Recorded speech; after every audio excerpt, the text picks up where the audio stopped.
দর্শক দেখুন, অপারেশন সিঁদুরের প্রশংসা করে নির্দিষ্ট ধর্মকে অপমান, কলকাতা পুলিশের হাতে ধৃত ছাত্রী। ভাইরাল ভিডিও ঘিরে শুরু হয় তীব্র বিতর্ক। নাম হচ্ছে শর্মিষ্ঠা পানলি, যার ছবি দেখছেন। উনি কলকাতার বাসিন্দা, তবে পড়াশোনা করেন পুনেতে। পুনেতে আইন নিয়ে পড়াশোনা করেন। কিন্তু উনি নাকি এমন একটা ভিডিও সোশ্যাল মিডিয়াতে পোস্ট করেছিলেন, যার জেরে নাকি সাম্প্রদায়িক সম্প্রীতি বিনষ্ট হয়ে যাচ্ছিল, দাঙ্গা লেগে যাচ্ছিল। তো সেই অভিযোগ পেয়ে গার্ডেন রিচ থানার পুলিশ উনাকে গ্রেফতার করেছে। প্রথমে উনার বাড়িতে নাকি নোটিশ পাঠানো হয়েছিল, কিন্তু কোনো সাড়া মেলেনি এবং খুঁজে পাওয়া যাচ্ছিল না, এমনটাই বলা হচ্ছিল। তো তারপরে যেটা করেছে ওই থানা, আদালতের দ্বারস্থ হয়েছিল। আদালত থেকে একটা অ্যারেস্ট ওয়ারেন্ট বের করেছিল। তারপর সেই অ্যারেস্ট ওয়ারেন্ট নিয়ে গুরগাঁও থেকে খুঁজে বের করে উনাকে গ্রেপ্তার করেছে। বিরাট কাজ করেছে কলকাতা পুলিশ। একেবারে গুরগাঁও থেকে এই রকম একটা কাণ্ডে একজনকে গ্রেপ্তার করে এনেছে, যিনি কিনা এই ভিডিও আপলোড করার পরে বুঝতে পেরে, মানে একটা রিয়াকশন হচ্ছিল সোশ্যাল মিডিয়াতে, সেটা বুঝতে পেরে মানে উনি সেই ভিডিওকে ডিলিট করে ক্ষমা চেয়েছিলেন। আমি দর্শক তারও একটা দেখছিলাম, এটা মানে ওটা বুঝতে পেরে যে একটা এটার রিয়াকশন হচ্ছে, তো সেই জন্য উনি নাকি সেই ভিডিওকে ডিলিট করে ক্ষমা চেয়েছিলেন, যে আমি আমার ব্যক্তিগত অনুভূতি বলেছিলাম, তো আমি কাউকে আঘাত করার জন্য বলিনি, তো আমি একেবারে আনকন্ডিশনাল অ্যাপোলজি চাইছি, মানে এই রকম মানে বলেছিলেন নিঃশর্তে, মানে কোনো রকম এছাড়া আমি ক্ষমা চাইছি। উনি উনি বলেছিলেন। ওনার এই স্ক্রিনশট সামনে এসছে, যদিও দর্শক আমি বলতে পারবো না এটাকে আবার কেউ ফেক বলবেন কিনা, কিন্তু এটা সোশ্যাল মিডিয়াতে এসছে যে উনি ক্ষমা চেয়েছেন। এবং আমি এটাও দেখছিলাম অন্যান্য মিডিয়াতেও এই কথাটা লেখা হয়েছে যে উনি ভিডিওকে ডিলিট করে দিয়েছিলেন এবং ক্ষমাও চেয়েছিলেন। আমি দেখছি অন্য মিডিয়াতে প্রকাশ পেয়েছে। তো সেখান থেকে আমি খানিকটা শিওর হলাম যে তার মানে হয়তো এটাই সেই ক্ষমা চাওয়ার অংশটা। কিন্তু ভিডিও ডিলিট করলে কি হবে, ক্ষমা চাইলে কি হবে? কলকাতা পুলিশ বা গার্ডেন রিচ থানার পুলিশ খুবই উদ্যোগ দেখায়। তো সেই জন্য একেবারে আদালত থেকে অ্যারেস্ট ওয়ারেন্ট বের করে গুরগাঁও থেকে ধরে এনেছে। বিরাট কাজ করেছে কলকাতা পুলিশ, এর জন্য অবশ্যই একটু হাততালি দেওয়া উচিত। খুব ভালো কাজ করেছে। প্রিয় দর্শক, আমি শফিকুল ইসলাম এবং আপনারা দেখছেন আরামবাগ টিভি। যখন এই গ্রেপ্তার নিয়ে অনেকে প্রশ্ন তুলছেন, তখন দেখছি যে কলকাতা পুলিশও একটা ব্যাখ্যা দিয়েছে।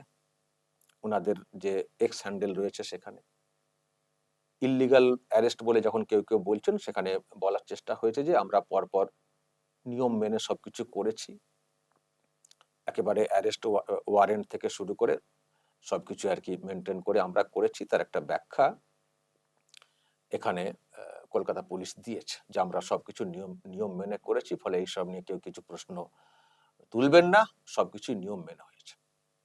তো আমরা এইসব নিয়ে প্রশ্ন তুলতে চাইও না, বরং যেটা আমি হাততালি দিতে চাই যে সত্যি কলকাতা পুলিশ খুব অ্যাক্টিভ, যে এরকম একজন একটা পোস্ট করেছিলেন এবং পোস্টের পর নিজেই ভুল বুঝতে পেরে সেটাকে ডিলিট পর্যন্ত করে দিয়েছিলেন, তারপরেও কিন্তু পুলিশ ক্ষমা করেনি। পুলিশ ক্ষমা করেনি, অ্যারেস্ট ওয়ারেন্ট বের করে একেবারে গুরগাঁও থেকে, এখান থেকে এত খরচ করে তাকে ধরে, মানে তাকে ধরেছে। বিরাট কাজ করেছে। আমরা প্রশ্ন তুলছি না কলকাতা পুলিশের, আমরা প্রশংসাই করছি, খুব ভালো কাজ করেছে। তবে আমরা হয়তো এই ক্ষেত্রে প্রশ্ন তুলছি না, কিন্তু প্রশ্ন আমরা অন্য ক্ষেত্রে তুলবো, যে কলকাতা পুলিশ যখন এতটা অ্যাক্টিভ হতে পারে এই সব কেসে,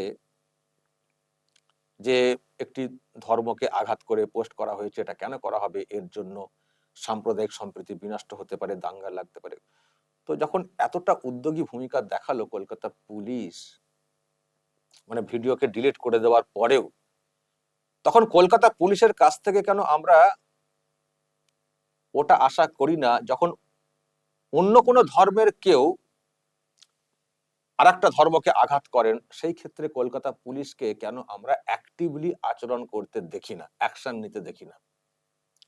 এখানে নাকি উনি মানে আমি আমি দর্শক, আমার কাছে মানে ভিডিওটা আছে, আমি প্লে করব না, যেহেতু কলকাতা পুলিশ এটাকে অন্যায় বলে মনে করছে, সেই জন্য ব্যবস্থা নিচ্ছে। ঠিক আছে, কলকাতা পুলিশ যখন এটাকে অন্যায় মনে মনে করেছে, এই যে ভিডিওটা, আমার মনে হচ্ছে এটাই, আমি জানি না আরো অন্য কোনো ভিডিও কিনা, আমি এটা শুনছিলাম।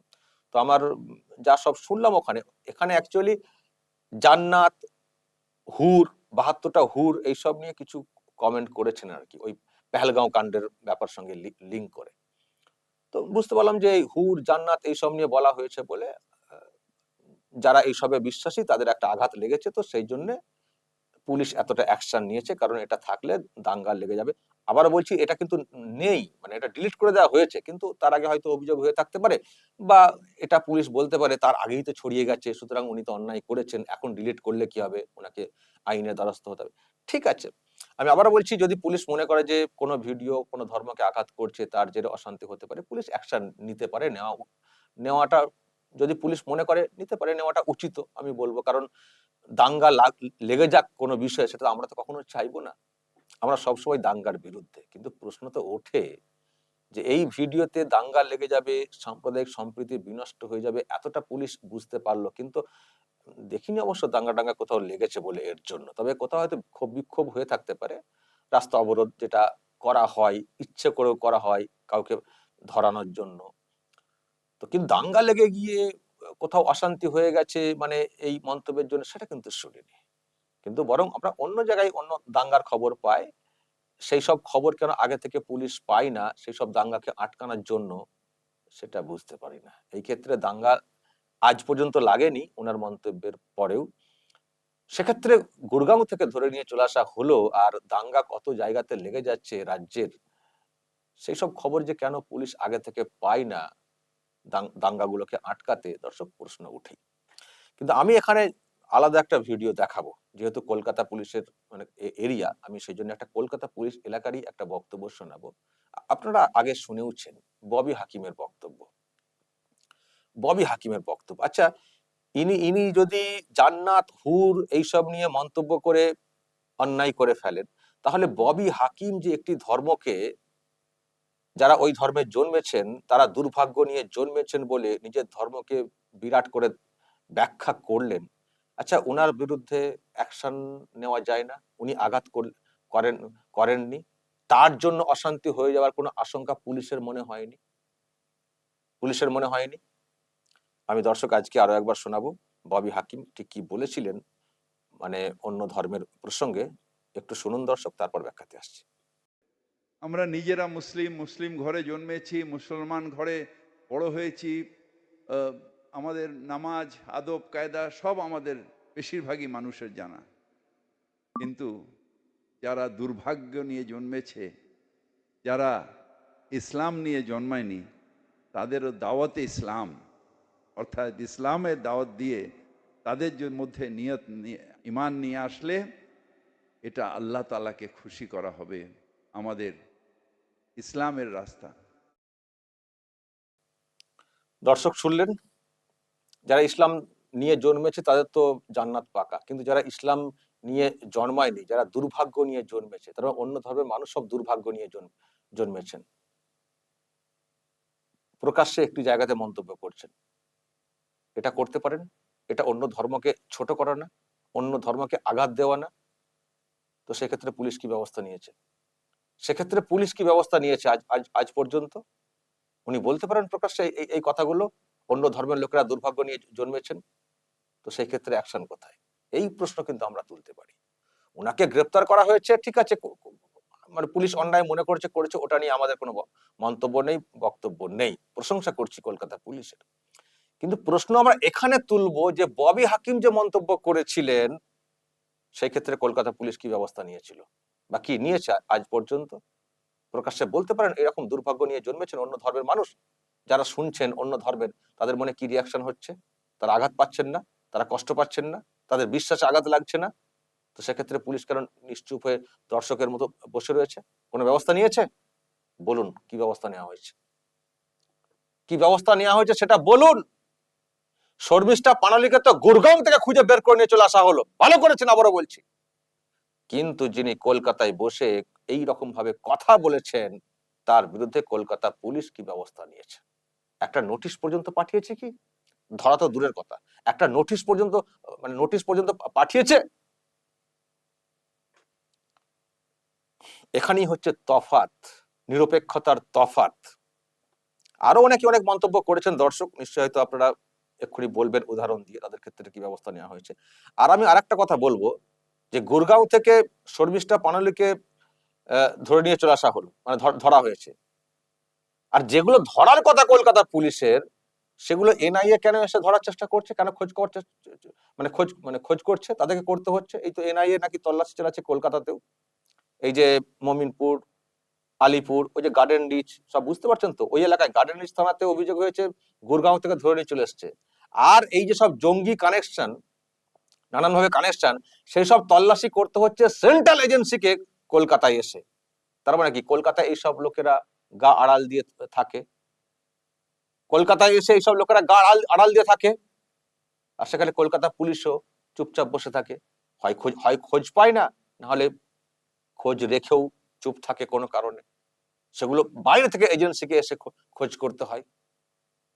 এইসব নিয়ে প্রশ্ন তো উঠবেই, তাই না?